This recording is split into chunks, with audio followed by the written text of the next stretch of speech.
Well, that didn't work, but we are live. How's everybody doing today? Very good.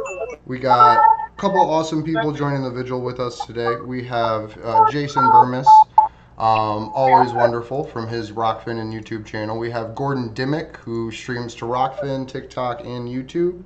And then we have Ali Mason on the ground in the UK. So I'm super excited to have everybody here with us today. We'll do numbers a little bit later because our guests are kind of crunched for time with battery life and being on the street. So first of all, I want to kick it over to Gordon to see how everything's going out there with the vigil outside of Parliament, but also outside of Belmarsh.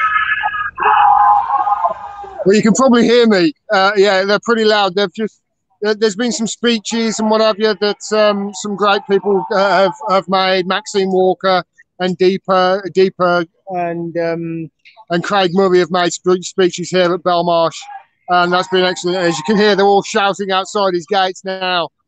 I've come here. There were three actually. Things going on today. There's obviously where Alison is over at Piccadilly Circus, and that's a regular Saturday thing. There was also a picnic at Parliament Square, and there was this as well that's gone on, and we've sort of managed to cover all three. So it's been a really good day of action for Julian on his 50th birthday.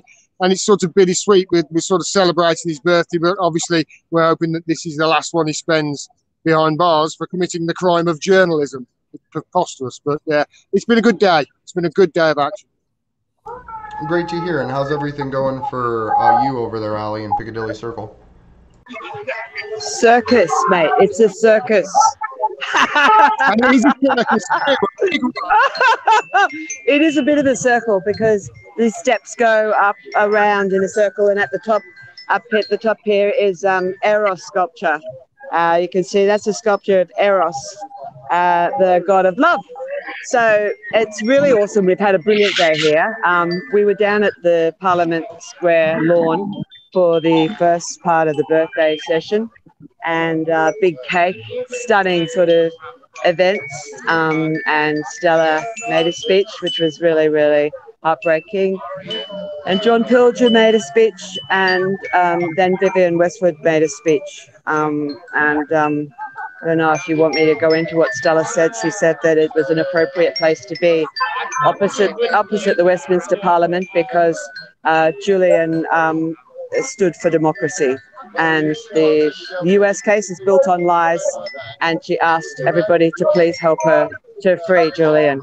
John Pilger backed her up on that. He said, anyone who knows Julian will know that his was a moral vision, that he believed in the transfer of information, and the power that resides behind it should be the property of the people, he said. And to give people information that I'm just telling the xylophone to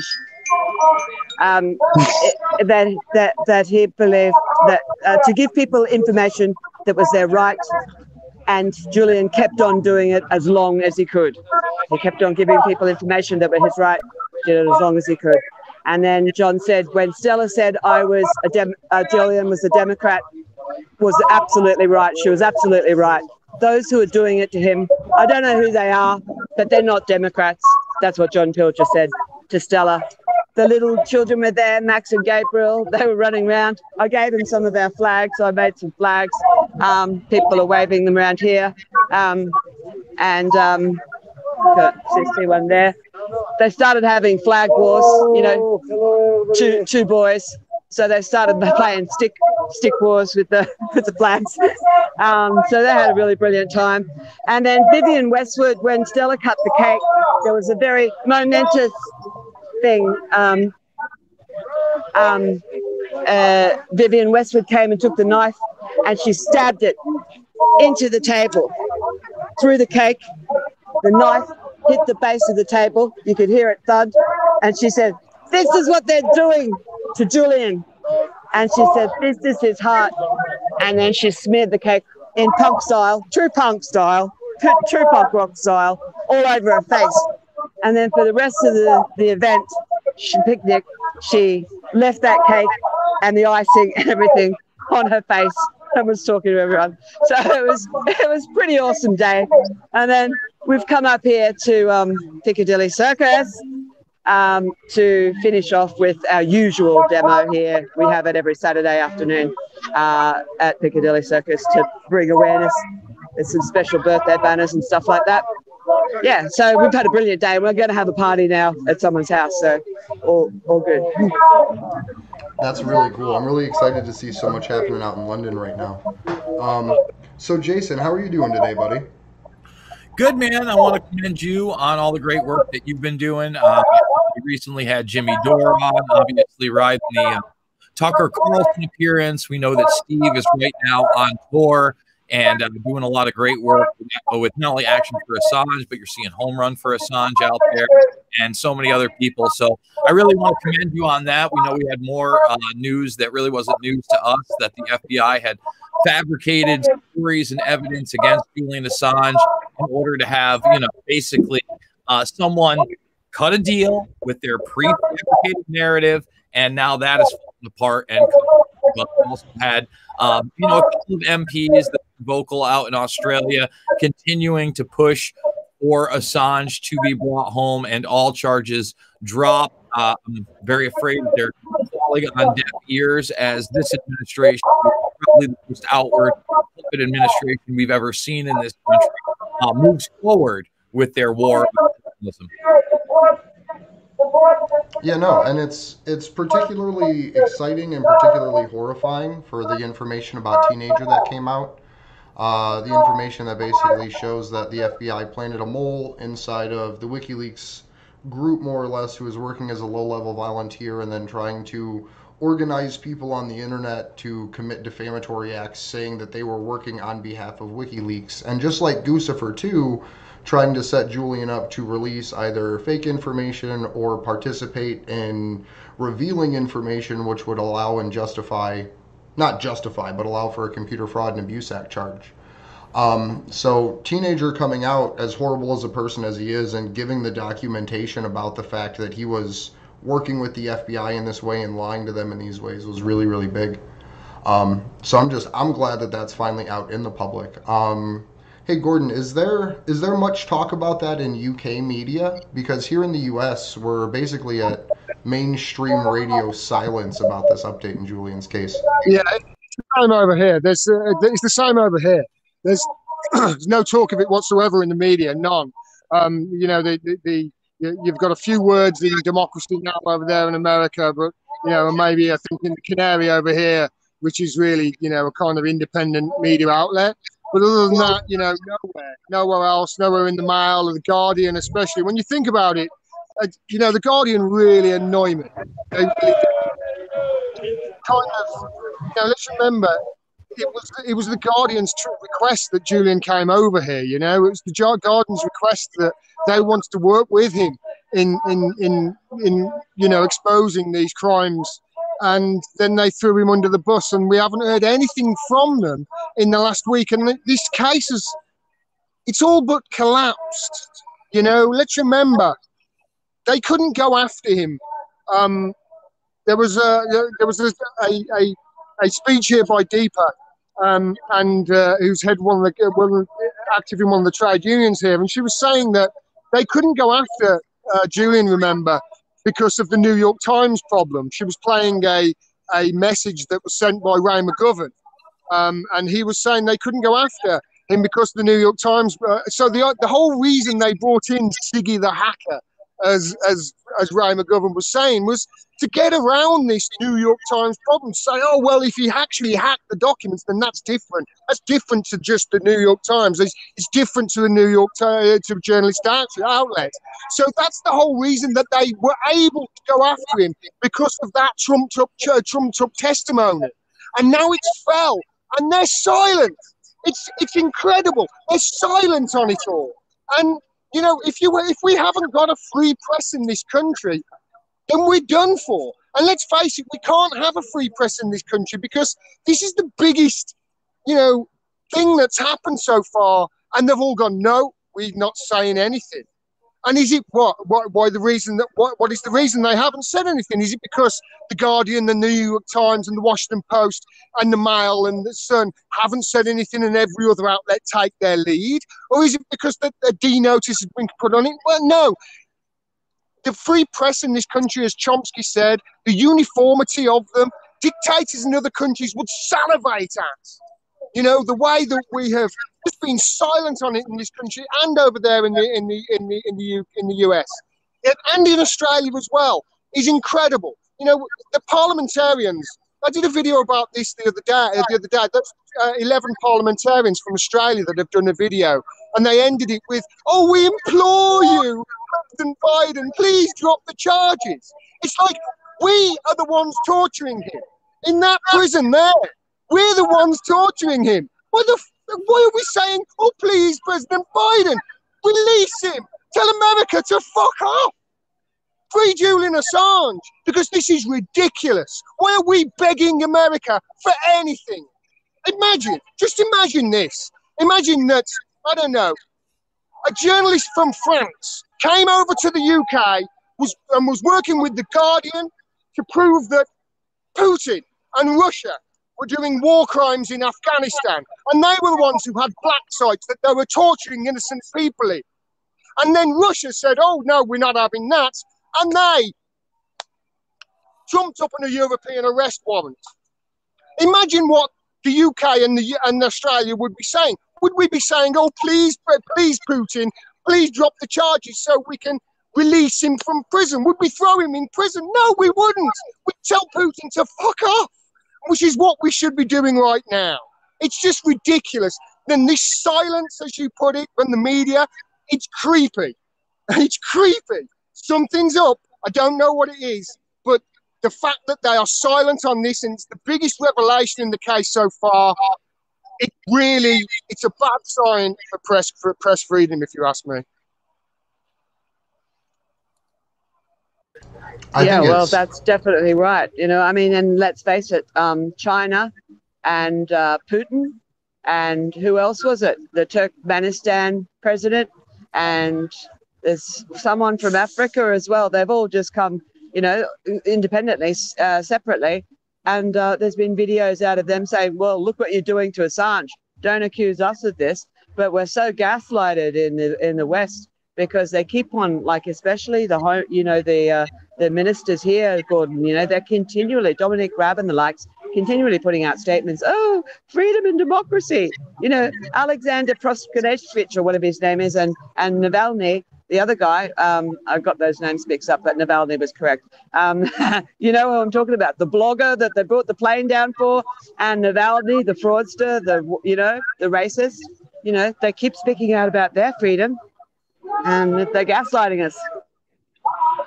So why do you think, Jason? Why do you think is it that the mainstream media? Well, we know, but your opinion. What do you think is it that is making them be so complicitly silent? But also, what is this moving us towards?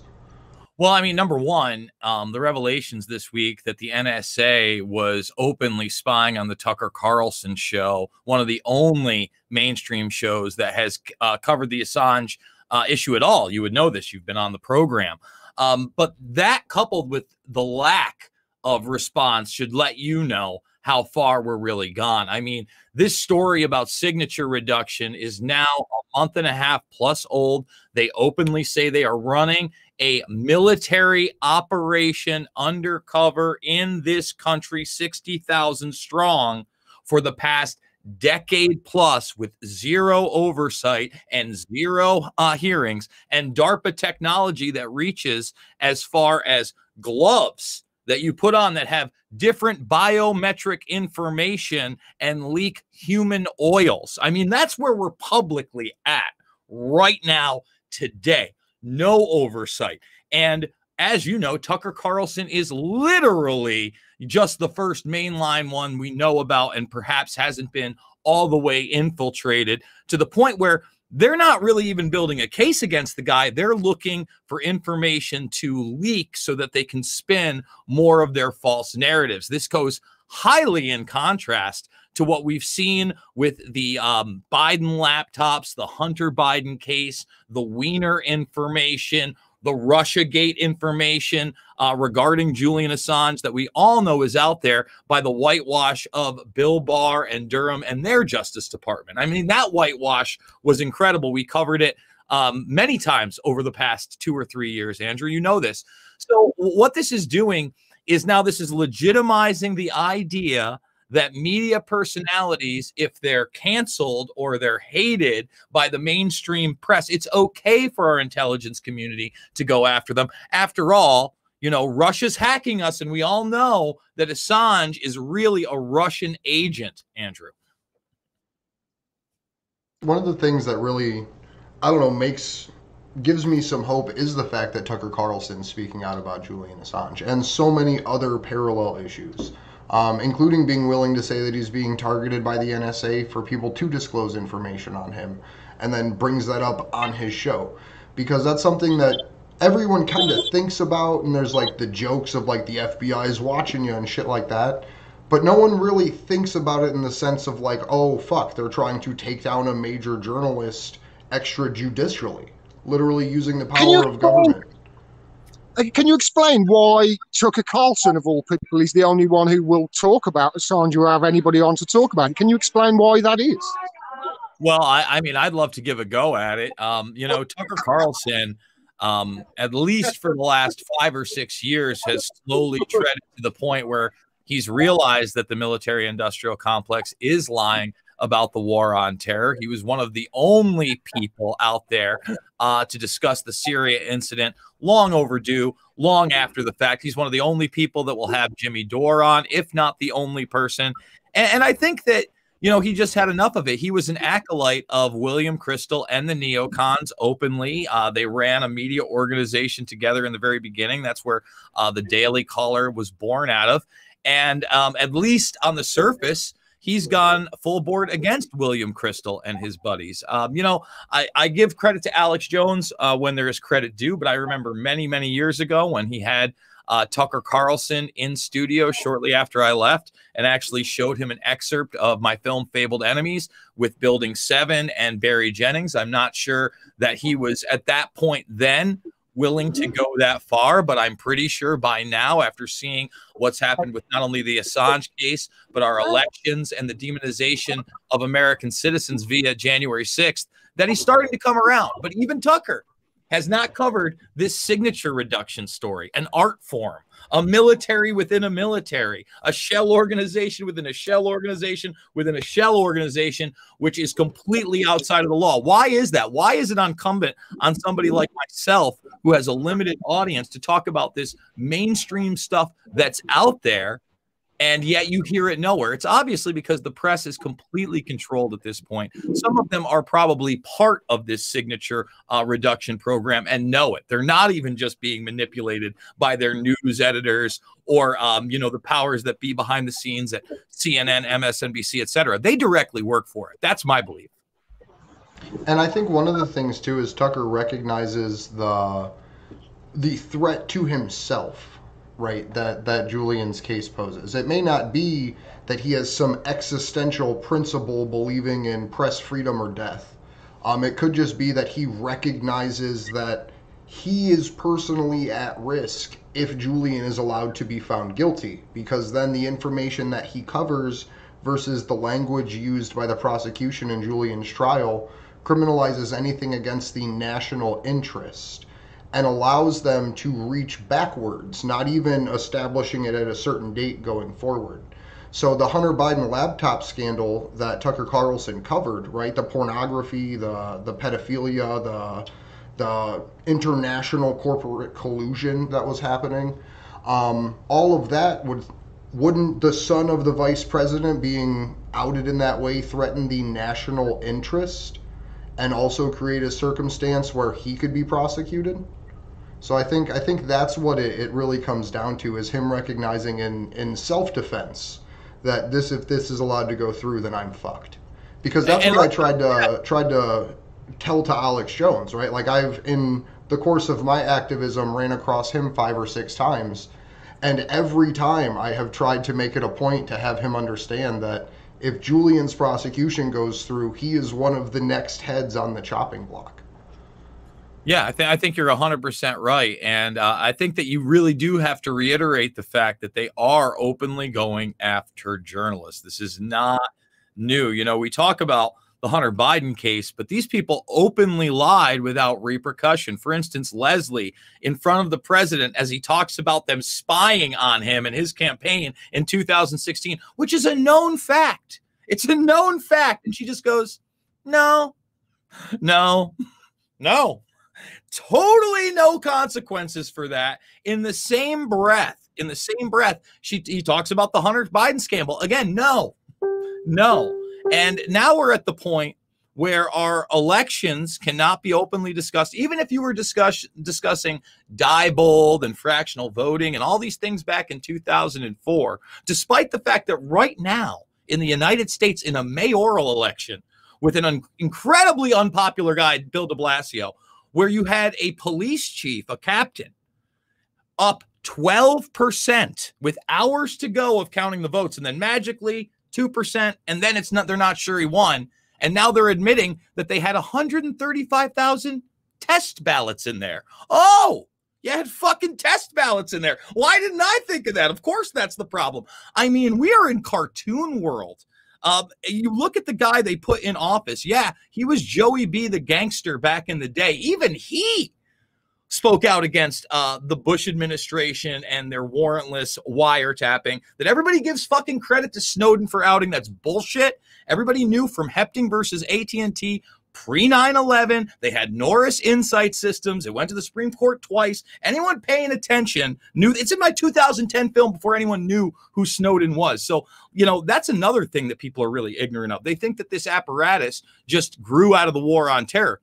Oh, it got bigger under the war on terror, but it really started growing under the first Bush administration, the National Programs Office, ghouls like Rumsfeld that just passed. I mean, there's a guy that lived 88 years on this planet and never once was punished for the genocide, the lies, the torture, the murder that he was responsible for ever on this earthly plane. So if that doesn't tell you something about how the system works in this country and how it's only going to get worse under a puppet who can barely speak on behalf of this military industrial complex agenda, I don't know what to say. And you know what, to go to their point, that counterintelligence 2020 to 2022 document that Barr signed off on and Trump signed off on, what did it do? It put public disclosure organizations and ideologically motivated individuals in the same sentence as ISIS, Al-Qaeda, North Korea, and Iran. Well, I'm pretty ideologically motivated, and given the opportunity, I will publicly disclose, what needs to be disclosed. So am I somehow a terrorist? Well, under their own language, me and a bunch of other people are. So I don't want to keep you guys too long because you are on the ground doing awesome shit, and I know you have a million other things to go film and cover and people to talk to. So I want to close out for today. I'll go through numbers once everyone kind of says bye. If we could, we'll start with Ali and just let people know where you're at and where they can find you. Okay, I'm only on Twitter and Instagram. Assange Collective on Instagram. On Twitter at Ali May, M-A-Y, 101234. And yeah, we're going to another party now. I love you all. Jason, I love your work. Seen all your movies. I keep tweeting them all the time. I always say to everybody, if only people would see these movies, then they'd frickin' wake up. Yeah, and they'd know what was going on. They would know that everything is a lie. They would know. So, yeah, all proud of you, man. That's really fantastic work. Thank you so much. I really appreciate it. Big fan. No worries. What about you, Gordon? Where can people find your work and where are you at right now? What else do you have for the day? I'm on YouTube and Twitter and TikTok and yeah. And my website as well, gordondimmock.com. That's where I put all my stuff. Just to support independent media out there, guys. Support independent media because, as you can see in the last week, they're not going to report things that are. They're not going to report the truth if it's damaging to the state. This silence on this latest revelation in the Assange case is testament to that. These people are not fit for purpose. We need a media to hold democracy account. You cannot have a functioning democracy if you haven't got a viable fourth estate holding it account. And we are really entering, I mean, we're past 1984, well, nonsense now. Orwell will probably look at this and go, damn, I'd never thought of any of that sort of shit. But, you know, here we are. So, yeah, support independent media, even if it's just a book, 2 books a month, whatever it is, you know, it adds up. And I know I know a lot of people in independent media now, and we're all fucking broke. And we're doing this for no money whatsoever. We're not asking to get rich. We just need money for bus fare and shit. So please support them. It's important. They haven't got, you know, the millions and the billions behind them that Bellingcat and New York Times and The Guardian, all these other outlets have got.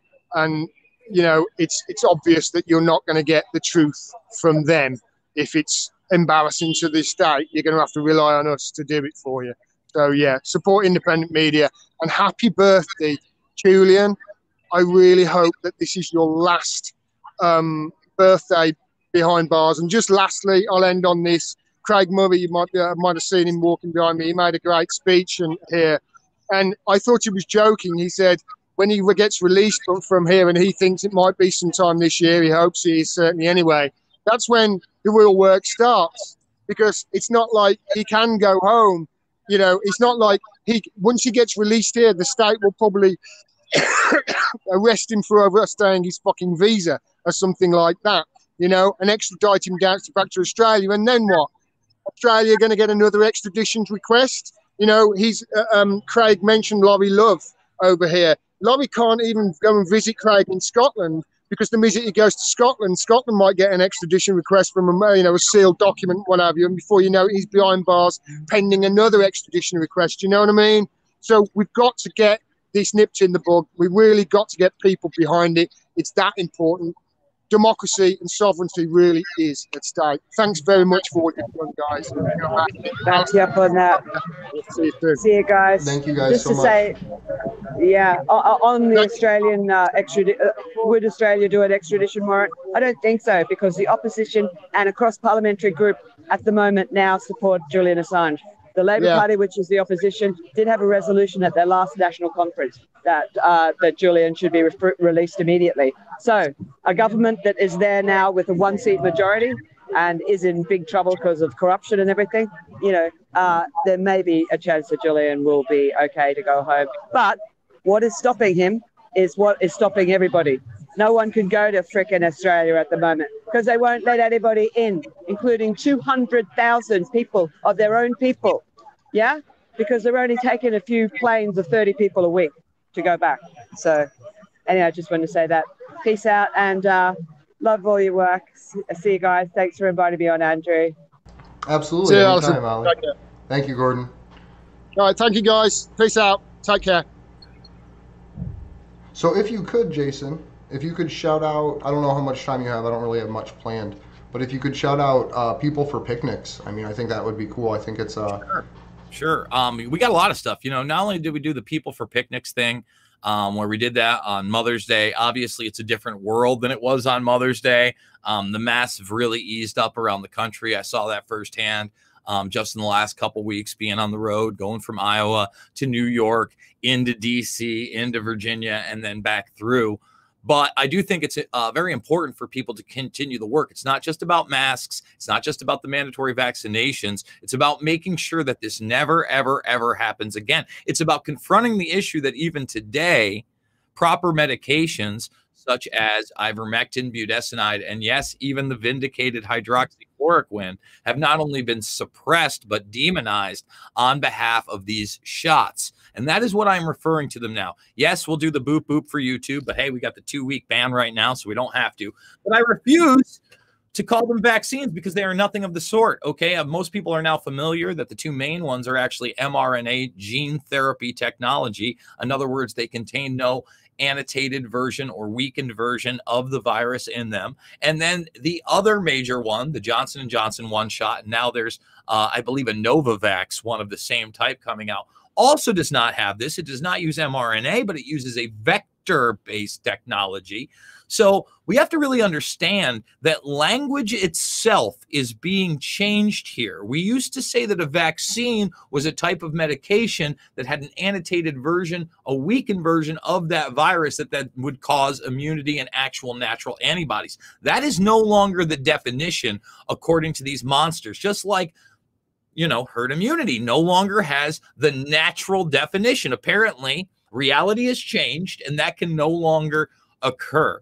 So right now, people really have to step up. I am going to be at my Scott County board meeting on 8 a.m. We've already written up a declaration that we think is more than fair, that must be adopted by our county commissioners, or we will replace them. I promise you that. Your school board is also very, very important right now, not only because of the medical martial law tyranny, but, you know, I am highly opposed to this critical race theory thing.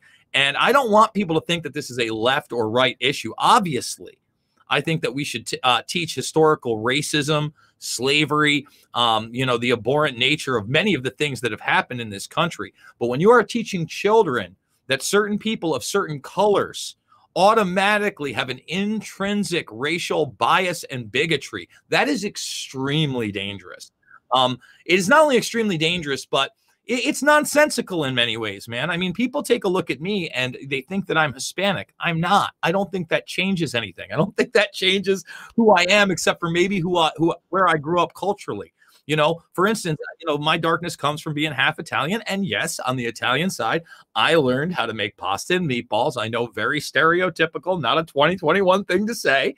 But, you know, we did adopt that kind of large family Christian type culture. That was something that was big with my grandparents and my aunts and uncles. So what?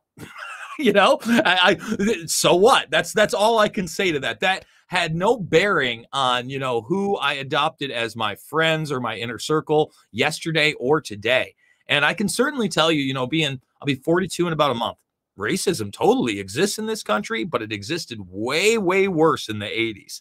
You know, growing up as a kid in the 80s, it was not that rare that I would hear the N-bombs thrown around. And, you know, people would still talk about the KKK and those type of things. Into the 90s, that disappeared a lot. By the late 90s, Andrew, I know that you're a little bit younger than me, but it was almost as if a lot of white culture, at least, you know, teenage culture, had adopted so much of the black culture and the Hispanic culture that was out there. And you saw just a huge movement of people coming together. I feel like, you know, they blew the race card and the whistles during the Obama administration to try to make anybody delegitimized by actually looking at the policies, which were basically, you know, George Bush, Dick Cheney on steroids, but with a more well-spoken, less evil man, or evil-looking man anyway, talking about them, right? So now into 2016, when you get Trump and now everything can be white supremacy, in the last 5 years, people are gone. They really believe it, man, you know, and they've pushed this idea that this country is so divided on race. I live in the Quad Cities. There's plenty of white people, there's plenty of black people, and there's plenty of Hispanic people, and I haven't seen an issue yet. You know, they use that. So they use race to separate the lower third, the people that of the political four winds, right? You have liberal, conservative, authoritarian, libertarian. And so that top third uses issues on both fringes to divide the people that are in the lower third that just want to live their fucking life and not be ruled by war criminals. Yeah. And you know what, Andrew, I'm glad you brought that up, because we now have that leaked documentation. I keep warning everybody, not only are you the solution, but you are also the terrorist, no matter what side of the spectrum you're on. So you better get moving. You know, they put neo-Nazis in the same category, okay, as anarchists and socialists. Anarchists over here, zero government. Socialists over here, whole lot of government. Right, they put everyone that opposes capitalism as a terrorist, and then they put everyone that opposes globalism as a terrorist. Like, literally, they're like, okay, all y'all are terrorists. Like, if you can support abortion and you're a terrorist. You're anti-abortion, you're a fucking terrorist. You have a religion, you're a terrorist. You don't have a religion, you're a fucking terrorist. You think that the government is purposefully exceeding its constitutional rights, and you think that there are some federal and state laws that should be opposed, you're a terrorist. Welcome to the club. Exactly. And Yeah. I keep telling people that. And again, if you, all you people that are still talking about, oh, we're going to change it in the midterms, and, you know, these people are rhinos in name only, and you're betting on the Republican Party or the conservatives, wake the fuck up. Wake the fuck up. Like, it has nothing to do. I told you back in the day when you were saying, we got to get those Middle Eastern terrorists, and if you don't like it, we can get out. And I was like, yo, eventually you're going to be the terrorist too. And now we're here. And some people still think that by voting one way or another, or somebody that has my family ideals and my political beliefs are actually going to go through with it. Few and far between, my friends. Few and far between. There are a few of those radal or saber rattlers out there that are trying to shake things up, but I can count them on my fist, right? I love getting behind Rand Paul, but has he gone anywhere near as far as Jason Burmis? Fuck no, he hasn't, and he should have done it week fucking one, okay? I like it when Mike Lee talks anti-war and wants to keep tabs on our drone programs. Has he gone fucking far enough? Not even close. Where are all these people talking about signature reduction? Where are all these people calling for the closure of Abu Ghraib, Guantanamo Bay, and others? Where are all these people that were demanding hand-counted ballots in every single state during our last election? Again, Andrew, few and motherfucking far between. Well, I really appreciate you, Jason, and having you join me. I look forward to talking with you again. I'm sure we'll have you on in the next couple of weeks, buddy. Thank you so much. All right. Thank you, brother. Appreciate it. So I'm going to run through the numbers real quick since we had a little rough start opening. Let me see here. So we have 3,854 days of illegal and arbitrary detention for Julian Assange.